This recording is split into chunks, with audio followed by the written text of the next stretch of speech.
অনেকদিন পর আবার আমাদের শ্রদ্ধেয়া দিদিকে পেয়েছি, কুসুম ভট্টাচার্য মহাশয়া, প্রধান শিক্ষিকা, হাওড়া দেশবন্ধু বালিকা বিদ্যালয়, এবং তিনি শ্রীরামকৃষ্ণ বিবেকানন্দ ভাব আন্দোলনের বিশিষ্ট বক্তা।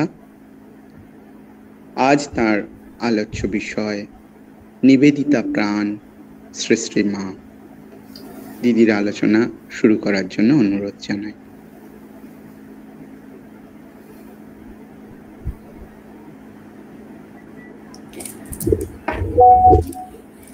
হ্যালো, শোনা যাচ্ছে তো? হ্যাঁ, শোনা যাচ্ছে। জননীং শারদাং দেবীম রামকৃষ্ণম জগদ্গুরুম পাদপদ্মে ত্বয়োষিত্বা প্রণমামি মুহুর্মুহু। নমশ্রীয়তি রাজায় বিবেকানন্দ সুরয়ে সচ্চিত সুখস্বরূপায় স্বামিনে তাপহারিণে। ঠাকুর মা ও স্বামীজির চরণে আভূমি লুণ্ঠিত প্রণাম নিবেদন করি। আভূমি প্রণতি খোকা মহারাজের চরণে। মায়ের খোকা, আজ তারও জন্মতিথি, এবং আজকে আমাদের আলোচ্য বিষয় মায়ের খুকিকে নিয়ে, এবং সেই দিক থেকেও আজকের দিনটি একটি তাৎপর্যপূর্ণ দিন। আজ 13ই নভেম্বর। প্রথম আজকের দিনেই তিনি যে কারণে এই ভারতবর্ষে এসেছিলেন, নারী শিক্ষার বিকাশ, সেই নারী শিক্ষা বিকাশের যে সূত্রপাত নিবেদিতা স্কুল, তার প্রতিষ্ঠা করেছিলেন জগজ্জননী মা শারদা স্বয়ং স্বহস্তে ঠাকুরের পূজার মধ্যে দিয়ে। 13ই নভেম্বর, সেটিও আজকের দিন। সেই দিক থেকেও এই দিনটি তাৎপর্যপূর্ণ, এবং মা আর মায়ের খুকি তাদের যে অবিচ্ছেদ্য জীবন, সেই বন্ধনটি আমাদেরকে সত্যি আকৃষ্ট করে, আবিষ্টও করে। মা নিজে তার সম্পর্কে বলছেন, নিবেদিতা এ দেশেরই, শুধুমাত্র ঠাকুরের ভাব প্রচার করবে বলেই সে ও দেশে গিয়ে জন্মেছে। ঠাকুর বলতেন, কলমি শাকের দল, কলমি শাক একটা টানলে বাকি সব আসে একসঙ্গেই, এরকমটাই নিয়ম। তাই অবতার যখন আসেন, তিনি আসেন সশক্তিক, সপার্ষদ।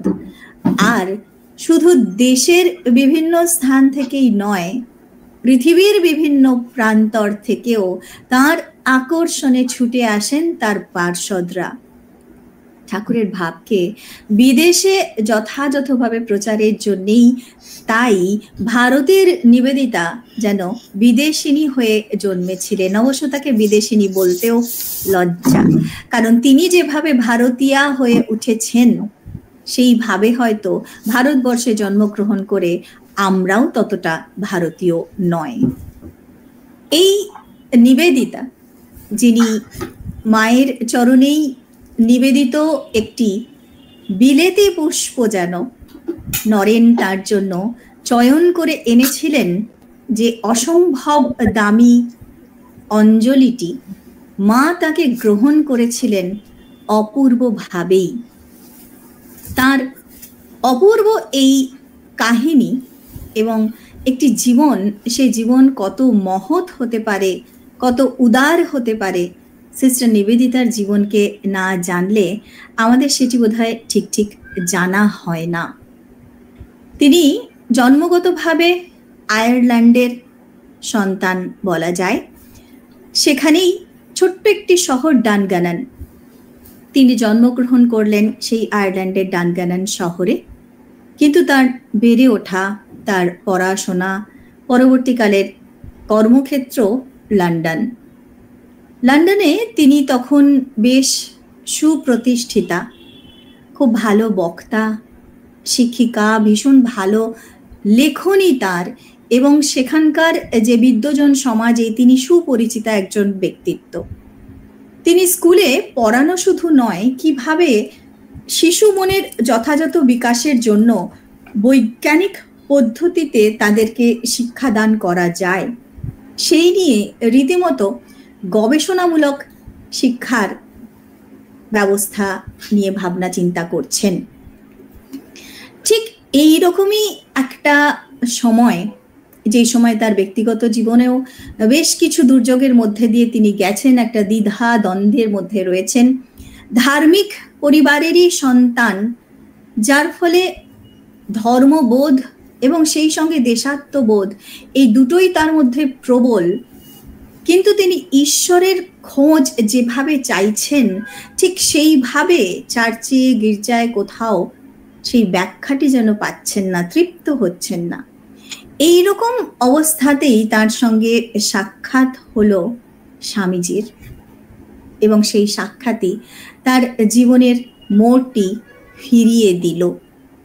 সেই মাহেন্দ্রক্ষণ, সেটি তিনি নিজেই লিখছেন, সেই লন্ডনেরই এক অভিজাত পরিবারের ড্রয়িং রুমে আয়োজিত একটি ধর্মসভা, যেখানে বেদান্ত আলোচনা করতে সেই দিন স্বামীজি এসেছেন। নিতান্তই একটি ঘরোয়া সভা ছিল সেটি। সিস্টার নিবেদিতা নিজেও লিখছেন, এইরকম ঘরোয়া সভায় আর কখনো স্বামীজিকে আলোচনা করার জন্য তিনি সেভাবে পাননি, কারণ স্বামীজি যখনই বক্তৃতা করেছেন বিরাট শ্রোতার মাঝেই করেছেন। তার সঙ্গে যখন সাক্ষাৎ হচ্ছে তার আগে স্বামীজিও সেই শিকাগোর কালোজয়ী বক্তৃতার মারফত বিশ্বজন বিদিত বিবেকানন্দ, তার প্রথম সাক্ষাৎ। সেখানে স্বামীজি বেদান্ত ব্যাখ্যা করছেন নিজের নিজস্ব ভঙ্গিতে, এবং বলাই বাহুল্য অপূর্ব সেই ভঙ্গিতে স্বামীজি তার কথা বলছেন, তার বেদান্ত বিষয়ে তিনি তার বক্তব্য রাখছেন। সকলেই খুব মন্ত্রমুগ্ধের মতোই শুনলেন, কিন্তু সেখানে যারা উপস্থিত ছিলেন, মার্গারেট সহ বাকি সকলেই বিদেশি, এবং ওই ব্রিটিশদের একটা জাত্যাভিমান এমন থাকে, অন্যের যে শ্রেষ্ঠত্ব সেটিকে তারা সহজে স্বীকার করতে চায় না। তাই যখন সেই দিন সেই অনুষ্ঠান সভা শেষ হলো, অনুষ্ঠান শেষে সেই অনুষ্ঠানের যারা আয়োজক, সেই গৃহকর্তা এবং গৃহকর্ত্রীর কাছে যারা আমন্ত্রিত অতিথিবর্গ, তারা বিদায় নিচ্ছেন, এবং কথার সূত্রে তারা এমন একটা মতামত প্রকাশ করছেন, স্বামীজি যা বলেছেন সেটি অবশ্যই ভালো, তবে তার মধ্যে নূতনত্ব কিছুই নেই। মার্গারেট মুখে সেদিন কিছু বলেননি, কিন্তু তিনি নীরব ছিলেন, এবং পরবর্তীকালে তার মনে হয়েছিল যে সেই নীরব থাকাটাও প্রকারান্তরে কিন্তু তাদেরকেই সমর্থন করা। আর এই যে আচরণটি, সেই সম্পর্কে তার মতামত লিখতে গিয়ে তিনি লিখছেন, সেদিন স্বামীজির সঙ্গে তারা যে আচরণ করেছিলেন সেটি ছিল অন্যায়। অনুদারে শুধু নয়, অন্যায়। অনুদার তো বটেই, অন্যের শ্রেষ্ঠত্বকে স্বীকার করতে না পারা সেটি অনুদারতার পরিচয়, কিন্তু তিনি শুধু অনুদারও বলছেন না, বলছেন অন্যায়। কারণ সেদিন যখন তিনি সেই সভা শেষে বাড়িতে ফিরলেন, সেই সপ্তাহে তার দৈনন্দিন যে কাজকর্ম সেগুলির মধ্যেই তিনি রয়েছেন, কাজ করছেন, কিন্তু স্বামীজির যে কথাগুলো এবং বেদান্তের যে অভূতপূর্ব ব্যাখ্যা তিনি সেদিন দিয়েছেন, সেই কথাগুলি, সেই ভাবগুলি যেন অনুরণিত হতে থাকলো মার্গারেটের মনে, এবং তিনি এটুকু মনে মনে স্বীকার করে নিলেন, সেদিন স্বামীজি যা বলেছেন তার অনুরূপ কথা হয়তো তিনি আগে শুনে বা ভেবে থাকতে পারেন, কিন্তু সারা জীবন ধরে যা কিছুকে তিনি প্রকৃষ্ট এবং শ্রেষ্ঠ বলে ধারণা করেছেন, সেই সমস্ত ভাবকে ওই একটি ঘন্টা সময়ের মধ্যে বলে প্রকাশ করতে পারেন এমন কোনো ব্যক্তিত্বের সঙ্গে সাক্ষাতের সৌভাগ্য তার ইতিপূর্বে কখনো হয়নি। সুতরাং মনে মনেই সেই দিন থেকে মার্গারেট স্বামীজিকে যেন নিজের আচার্য বলে মেনে নিলেন। এরপর লন্ডনে আরো 2টি বক্তৃতা তিনি সেখানে উপস্থিত রইলেন, মন্ত্রমুগ্ধের মতো শুনলেন, এবং বক্তৃতার শেষে যখন প্রশ্নোত্তর পর্ব হতো তিনি অবশ্যই তার প্রশ্ন রাখতেন। স্বামীজিও তার সেই মানস কন্যাটির যা কিছু জিজ্ঞাসা, যা কিছু আধ্যাত্মিক তার প্রশ্ন, সেগুলির খুব সুন্দরভাবে উত্তর দিয়ে তার সেই আধ্যাত্মিক পিপাসাকে মেটানোর চেষ্টা করতেন। তারপর একদিনের ঘটনার কথা সিস্টার নিবেদিতা লিখছেন এইভাবে। তিনি লিখছেন, হঠাৎ একদিন এই রকম বক্তব্যের শেষে যখন কথোপকথন চলছে, এক বাদ অনুবাদের সৃষ্টি হয়।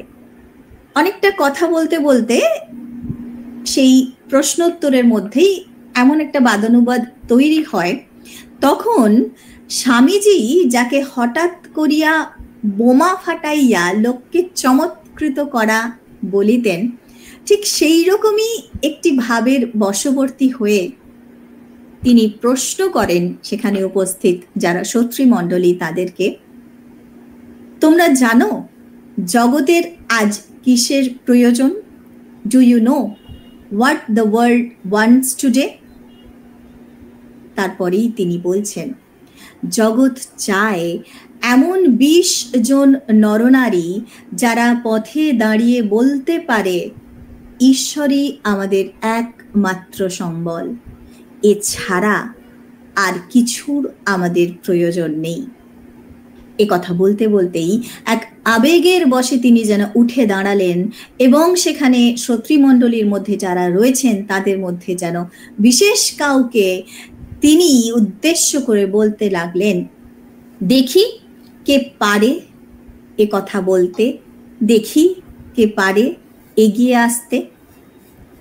সিস্টার নিবেদিতা তখন মার্গারেট, তিনি হয়তো মনে মনে ভেবেছিলেন বা বলেও ছিলেন, হ্যাঁ ঈশ্বরই তার একমাত্র সম্বল, তিনি পারেন ঈশ্বরের জন্য সর্বস্ব ত্যাগ করতে, কিন্তু সেই ব্রিটিশ রক্ষণশীলতা সেদিনের সভায় উঠে দাঁড়িয়ে তিনি কিন্তু মুক্ত কণ্ঠে সে কথাটিকে ঘোষণা করতে পারেননি।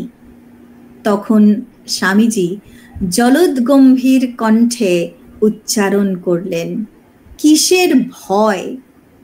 ঈশ্বর আছেন এ কথা যদি সত্য হয় তাহলে আমাদের আর কিসের প্রয়োজন?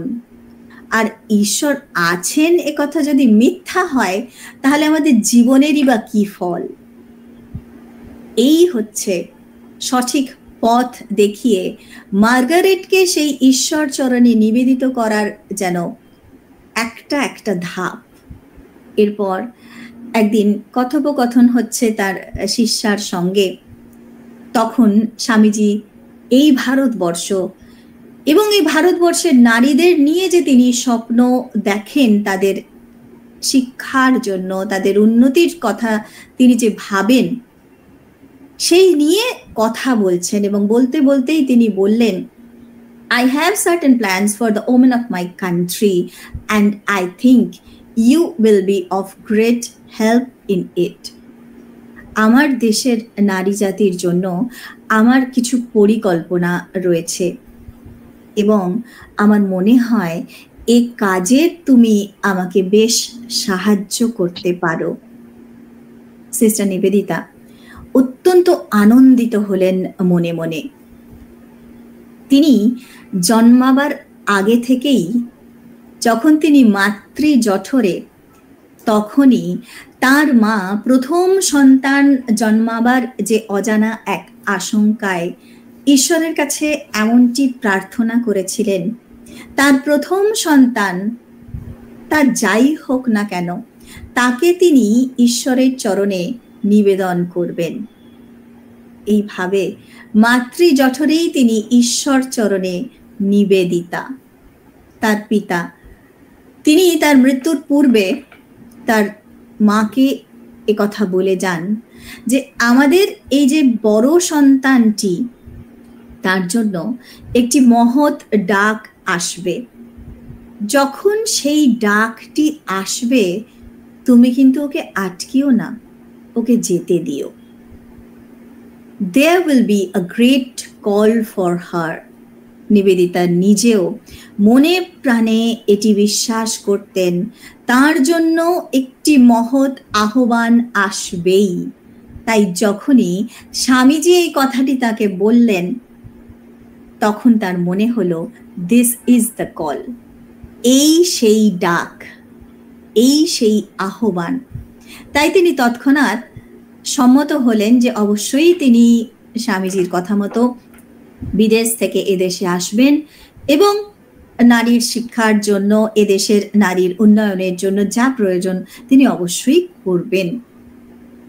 কিন্তু এরপর স্বামীজি নিজেই ফিরে এলেন ভারতবর্ষে এবং এখানে এসে যখন এই দেশের পরিস্থিতি, এই দেশের আবহাওয়া এবং সামাজিক যে পরিস্থিতি সমস্তটুকুই তিনি যখন বিচার করলেন, ভাবলেন, তখন তিনি মনে করলেন যে মার্গারেট যখন এখানে আসবেন তার পক্ষে সর্বদিক দিয়েই কিন্তু এটি একটা কষ্টের বিষয় হবে। প্রথমত, এখানের যে গ্রীষ্ম প্রধান দেশ, সেখানের আবহাওয়ার সঙ্গে শীত প্রধান দেশে বেড়ে ওঠা মার্গারেটের মানিয়ে নেওয়া, সেটা তো তার একটা কষ্ট বটেই। সে কষ্ট যদি বা তিনি স্বীকার করেও নেন, এদেশের যে ধর্মীয় ছুঁতমার্গ এবং সামাজিক যে রীতি নিয়ম, সেগুলি পদে পদে তার কাছে লাঞ্ছনার কারণ হয়ে উঠবে।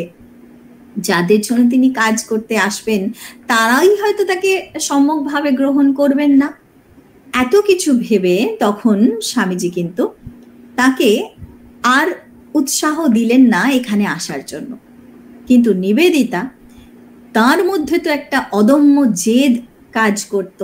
প্রতি চিঠিতে তিনি স্বামীজিকে কাকুতি মিনতি করতে লাগলেন যে কবে তিনি ভারতবর্ষে আসবেন এবং এদেশের জন্য তার সেই প্রত্যাশিত কাজ বা সেবা তিনি শুরু করবেন। স্বামীজি প্রতিটি চিঠিতেই তাকে প্রায় নিরাশ করতে থাকেন, অনুমতি দেন না। কিন্তু তার অনুমতির জন্য এতই ব্যাকুল হয়ে উঠলেন নিবেদিতা, স্বামীজি বোঝালেনও যে ওখানে তুমি আছো এবং সেখানে তখন অভেদানন্দজি রয়েছেন, তার কাজে যেরকম তুমি সাহায্য করছো সেটাই যথেষ্ট, লন্ডনে থেকে এই কাজ করলেই হবে, তোমাকে এদেশে আসতে হবে না। কিন্তু নিবেদিতা তো নাছোড় বান্দা, তিনি এদেশে আসবেনই, এদেশের জন্য সেবা কাজে তিনি যুক্ত হবেনই, কারণ তিনি যে ভারতের নিবেদিতা। তাই অনেক কষ্টে তিনি কিন্তু রাজি করিয়ে ফেললেন স্বামীজিকে এবং স্বামীজি তখন তাকে সম্মতি জানিয়ে এই দেশের যে পরিস্থিতি সমস্ত বিষয়টি তাকে সম্যক রূপে জানিয়ে লিখলেন যে এদেশে এসে যদি কাজ করতে করতে কখনো তোমার সেই কর্মে বিরক্তি আসে, হতাশা আসে, তবুও তুমি যেন শেষ দিন পর্যন্ত আমি তোমার পাশে থাকব। নিজের আচার্যর কাছ থেকে এত বড় আশ্বাস পাওয়ার পর আর কি চাই? সঙ্গে সঙ্গে তিনি যাত্রা করলেন এই ভারতবর্ষে এসে পৌঁছাবেন বলে। তিনি ভারতের উদ্দেশ্যে যাত্রা করেছেন, সেই সঙ্গে মনে অনেক অজানা আশঙ্কাও কাজ করছে। তার নিজের দেশ, একেবারে একান্ত নিজস্ব পরিবেশ, একটা প্রতিষ্ঠিত জীবন, সব কিছু ছেড়ে তিনি পাড়ি দিয়েছেন এক অজানা দেশের উদ্দেশ্যে। সেখানে কিরকম পরিস্থিতি হবে, কিরকম সমস্যার সম্মুখীন হবেন তিনি, একটা দোলাচলের মধ্যে তিনি যেন রয়েছেন।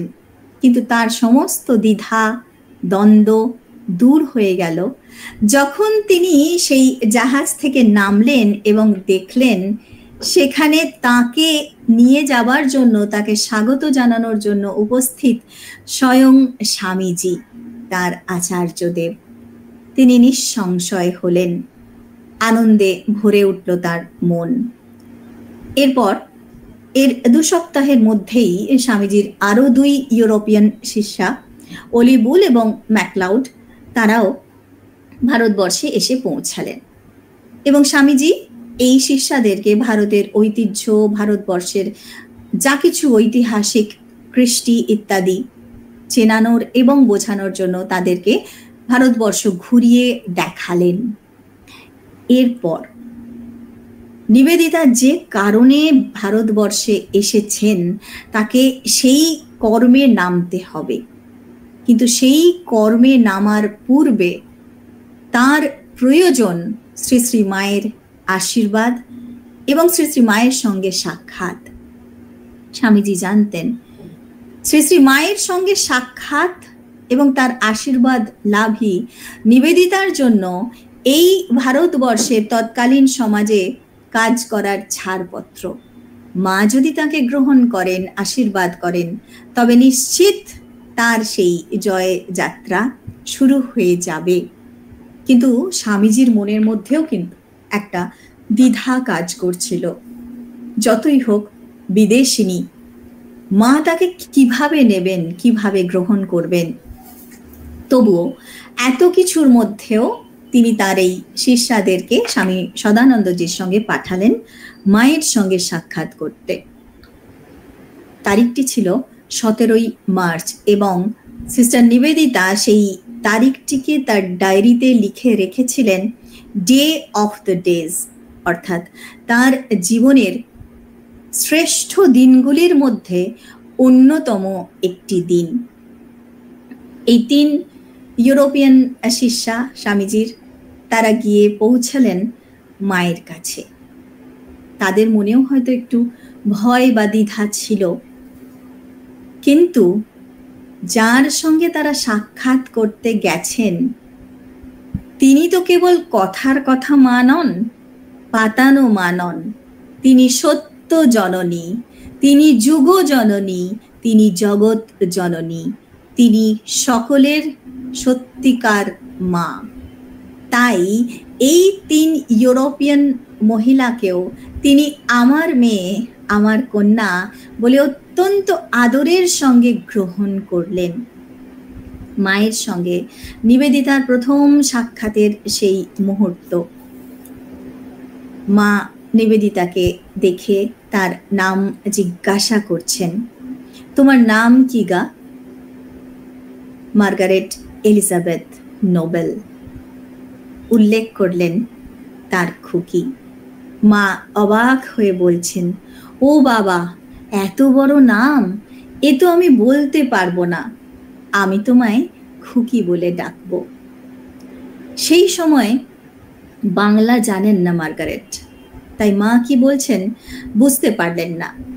সেখানে উপস্থিত একজন মায়ের কথাটিকে তর্জমা করে যখন বললেন খুকি অর্থাৎ বেবি ডটার, আনন্দে উদ্বেলিত হয়ে উঠলেন, চোখ মুখ উজ্জ্বল হয়ে উঠল তার এবং তিনি বলে উঠলেন, yes yes of course, I am mother's baby only, আমি মায়ের খুকিই তো বটে। এই ছিল প্রথম সাক্ষাৎ। এরপর মা পরম যত্নে পরম মমতায় তাদের জন্য প্রসাদ সাজিয়ে দিলেন। ম্যাকলাউড বলছেন, আমরাই শুধু খাবো, মা আপনি খাবেন না? মা বললেন, হ্যাঁ খাবো বই কি। শুধু যে বললেন তাই নয়, সত্য সত্যই তিনি তাদের সঙ্গে একসঙ্গে বসে প্রসাদ গ্রহণ করলেন।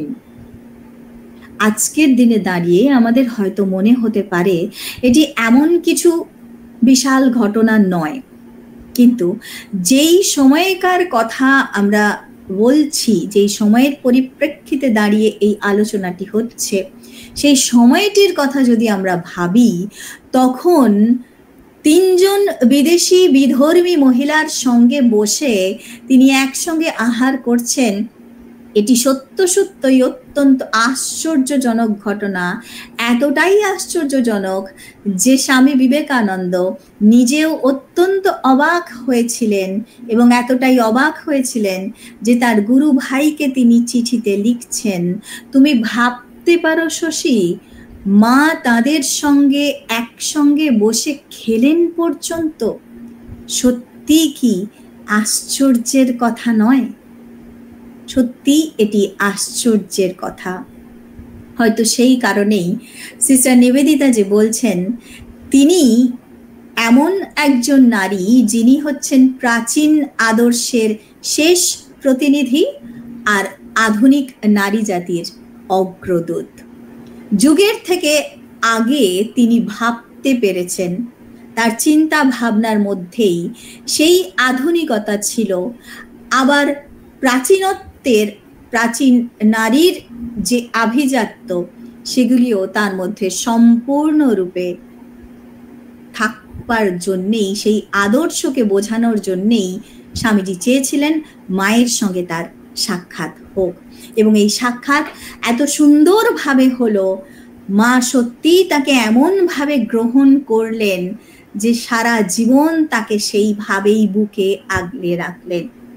এরপর সিস্টার নিবেদিতা চেয়েছিলেন, যেহেতু তিনি নারী জাতির জন্যই কাজ করবেন, তাই মায়ের কাছাকাছি থেকেই, মায়ের কাছে থেকেই যদি তিনি সেটি করতে পারেন, তার এটি ইচ্ছা ছিল।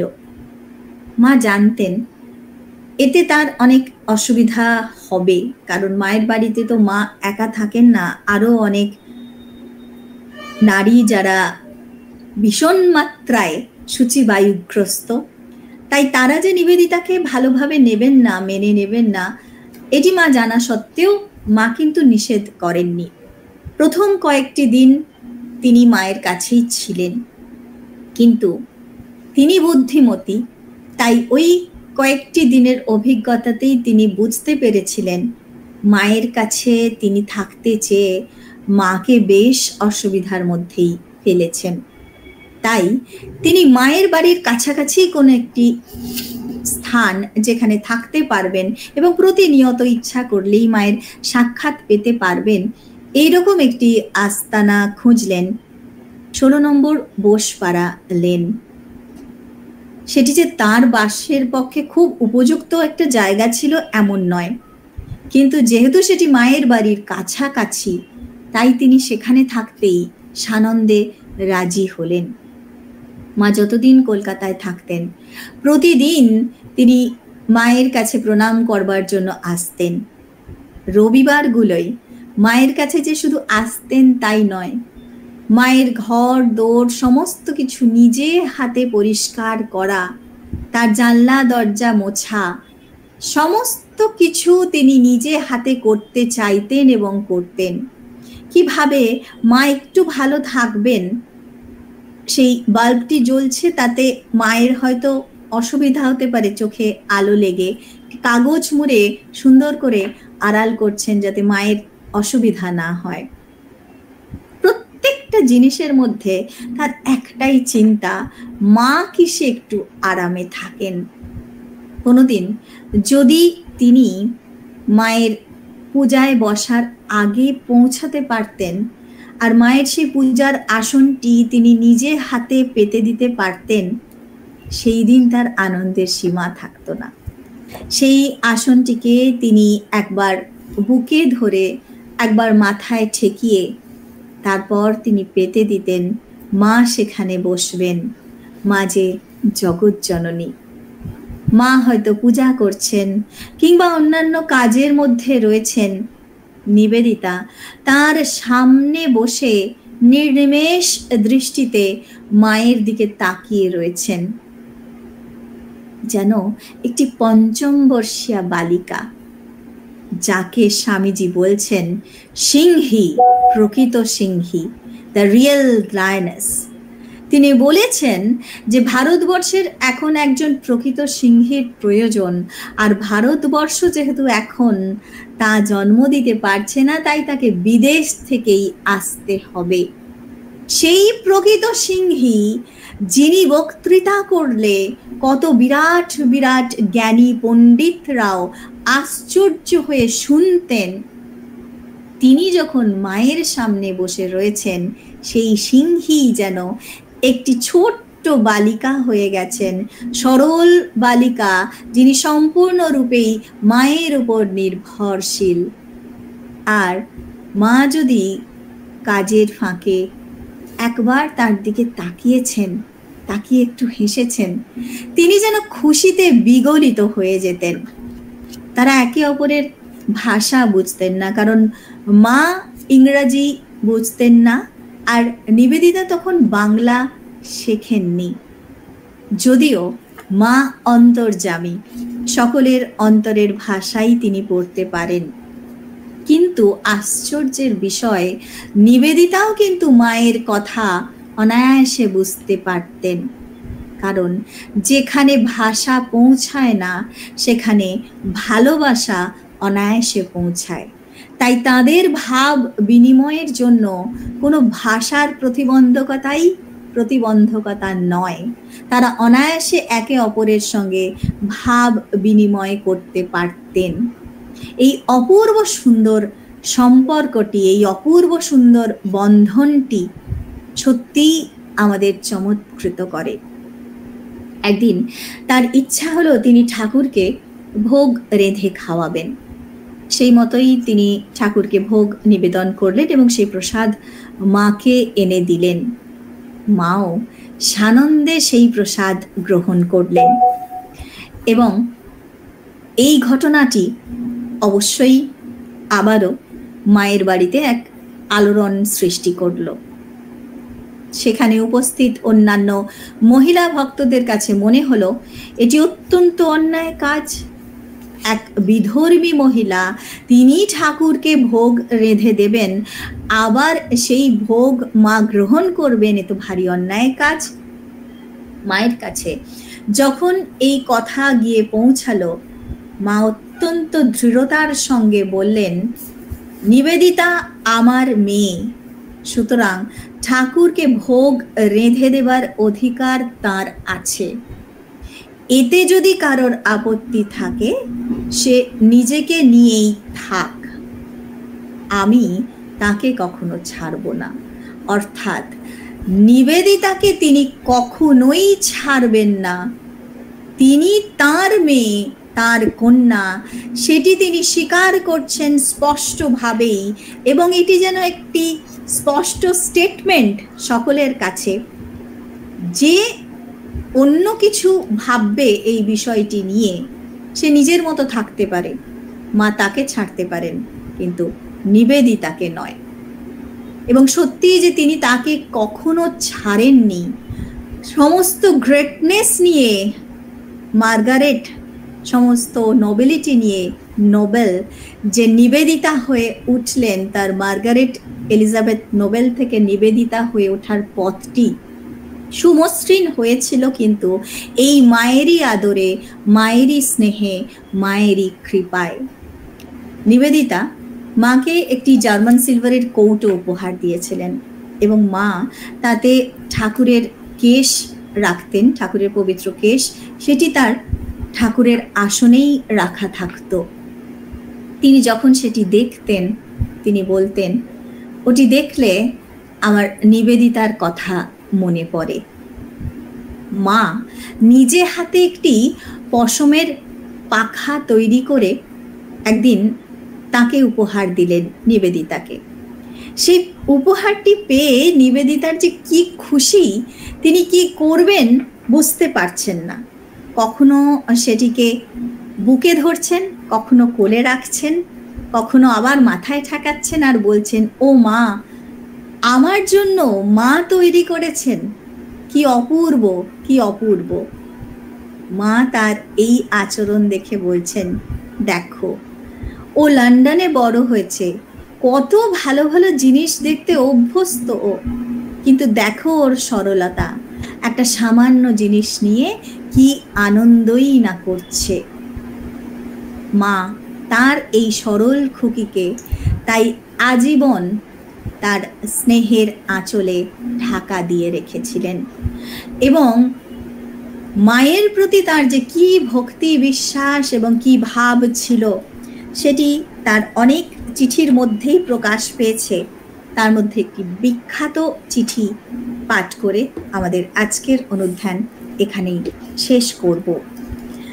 শ্রী শ্রী মাকে লেখা নিবেদিতার পত্র, 11ই ডিসেম্বর 1909 সারদা দেবীকে মিসেস অলিবুলের অসুখে মরণাপন্ন অবস্থার কথা শুনে নিবেদিতা দ্রুত আমেরিকা যান। সেখান থেকে মাকে নিম্নের পত্রটি লেখা। আদরিনী মা গো, আজ সকালে খুব ভোরে গির্জায় গিয়েছিলাম সারার জন্য প্রার্থনা করতে। সেখানে সবাই মেরির কথা ভাবছিল। হঠাৎ আমার মনে পড়ে গেল তোমার কথা। তোমার মিষ্টি মুখ, তোমার ভালোবাসায় ভরা চোখ, তোমার সাদা শাড়ি, হাতের বালা, সব কিছু সামনে ভেসে উঠল। তখন ভাবলাম অভাগিনী সারার রোগের ঘরটিকে শান্তিতে ভরিয়ে দিতে পারে একমাত্র তোমারই পরশ। আর মাগো, জানো আর কি ভাবলাম? সন্ধ্যাবেলায় শ্রী শ্রী ঠাকুরের পূজার সময়ে তোমার ঘরে বসে ধ্যানের চেষ্টা করে কি বোকামি করতাম। কেন বুঝিনে যে তোমার শ্রীচরণের কাছে ছোট্ট মেয়েটির মতো বসে থাকাটাই সব সব কিছু। মা গো, ভালোবাসায় ভরা তুমি। তোমার ভালোবাসায় আমাদের মতো উচ্ছ্বাস বা উগ্রতা নেই। তা পৃথিবীর ভালোবাসা নয়, স্নিগ্ধ শান্তিতা সকলের কল্যাণ আনে, অমঙ্গল করে না কারো। সোনার আলোয় ভরা তা, খেলায় ভরা। সেই যে রবিবারটি, কয়েক মাস আগে পুণ্য ভরা সেই দিনটিতে গঙ্গা স্নান সেরে ছুটে তোমার কাছে ফিরে এসেছিলাম এক মুহূর্তের জন্য। তখন তুমি আশীর্বাদ করেছিলে, আর কি যে শান্তি আর মুক্তি বোধ করেছিলাম তোমার বাঞ্ছিত আবাসে। প্রেমময়ী মা গো, তোমাকে যদি একটি অপরূপ স্তোত্র কিংবা প্রার্থনা লিখে পাঠাতে পারতাম, কিন্তু জানি সেও তোমার তুলনায় শব্দ মুখর, কোলাহলময় শোনাবে। সত্যি তুমি ঈশ্বরের অপূর্বতম সৃষ্টি, শ্রীরামকৃষ্ণের বিশ্বপ্রেম ধারণের নিজস্ব পাত্র। যে স্মৃতিচিহ্নটুকু তিনি তার সন্তানদের জন্য রেখে গেছেন, যারা নিঃসঙ্গ, যারা নিঃসহায়। আমরা তোমার কাছে খুব শান্ত হয়ে চুপটি করে বসে থাকব, তবে মজা করবার জন্য একটু আধটু গোলমাল করব বই কি। সত্যই ভগবানের অপূর্ব রচনাগুলি সবই নীরব, তা অজানিতে আমাদের জীবনের মধ্যে প্রবেশ করে। যেমন বাতাস, যেমন সূর্যের আলো, বাগানের মধু গন্ধ, গঙ্গার মাধুরী। এই সব নীরব জিনিসগুলি সব তোমারই মতো। বেচারা সারার জন্য তোমার শান্তির আঁচলখানি পাঠিও। রাগ দেশের অতীত সমুচ্চ শান্তিতে সমাহিত থাকে নাকি তোমার ভাবনা? তা কি পদ্মপাতায় শিশির বিন্দুর মতো ভগবানের বুকের শিহরিত ভালোবাসা নয়, যা পৃথিবীকে স্পর্শ করে না কখনো? প্রিয়তমা মা আমার, তোমার চিরকালের বোকা খুকি নিবেদিতা। মায়ের এই স্নেহের আঁচলখানি তার সকল সন্তানের মাথার উপর চিরকাল বিস্তৃত থাকুক। তার রাতুল চরণে এই প্রার্থনা দিয়ে আজকের মাতৃ অনুধ্যান এখানেই শেষ করব। ওম শান্তি শান্তি। হরি ওম তৎসৎ। শ্রীরামকৃষ্ণ অর্পণমস্তু।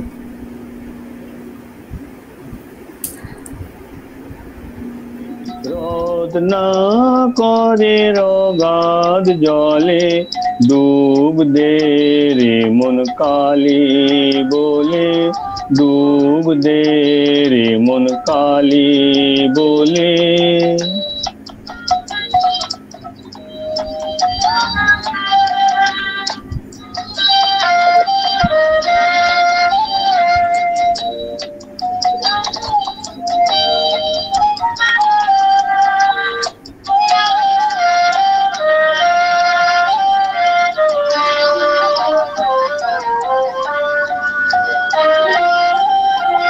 রত্নাকর নই শূন্য কখন, দু চার ডুবে ধন না পেলে। রত্নাকর নয় শূন্য কখন, দু চার ডুবে ধন না পেলে। তুমি দম সামর্থ্যে এক ডুবে যাও কুল কুণ্ডলিনীর কুলে। তুমি দম সামর্থ্যে এক ডুবে যাও কুল কুণ্ডলিনীর কুলে। ডুব দে রে মন কালী বলে, ডুব দে রে মন কালী বলে।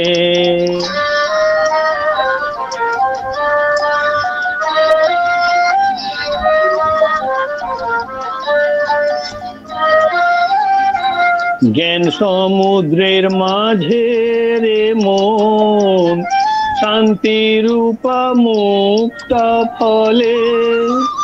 জ্ঞান সমুদ্রের মাঝে রে মন, শান্তি রূপা মুক্তা ফলে। তুমি ভক্তি করে কুড়ায়ে পাবে শিব যুক্তি মতো চাইলে। তুমি ভক্তি করে কুড়ায়ে পাবে শিব যুক্তি মতো চাইলে। ডুব দে রে মন কালী বলে, ডুব দে রে মন কালী বলে।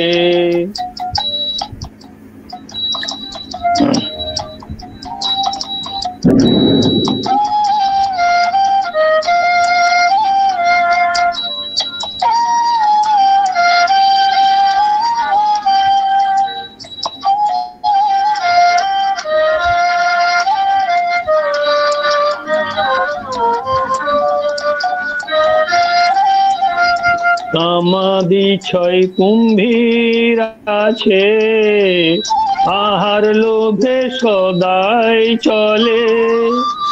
কামাদি ছয় কুম্ভীর আছে, আহার লোভে সদাই চলে। তুমি বিবেক হলদি গায়ে মেখে যাও, ছোবে না তার গন্ধ পেলে। তুমি বিবেক হলদি গায়ে মেখে যাও, ছোবে না তার গন্ধ পেলে। ডুব দে রে মন কালী বলে, ডুব দে রে মন কালী বলে।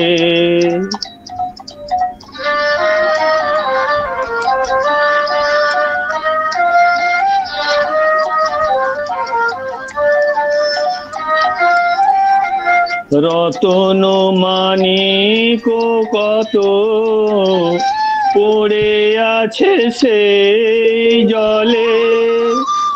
রতন মানিক কত পড়ে আছে সেই জলে।